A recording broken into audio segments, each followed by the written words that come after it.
এই গঙ্গা ফড়িংটি আঙুরের জুস খেয়ে সস্তা নেশা করে ভালো করে দাঁড়াতেই পারছিল না।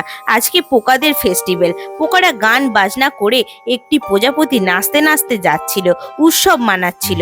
তখনই সেখানে থাকা একটি মাকড়সার ঘুম ভেঙে যায়।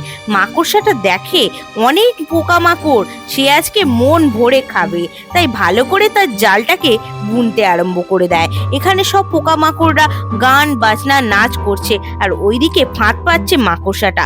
তখন এই সুন্দর প্রজাপতিটা খুব সুন্দরভাবে নাচ পারফরমেন্স করছিল, এবং মাকড়সাটা তার একটি দড়ি দিয়ে প্রজাপতিটাকে ধরে সেই মাকড়সার জালের ভেতর ঢুকিয়ে দেয়। তারপর গঙ্গা ফড়িংটির সাথে মারপিট লেগে যায়। একে অপরের সাথে তুমুল লড়াই চলছিল।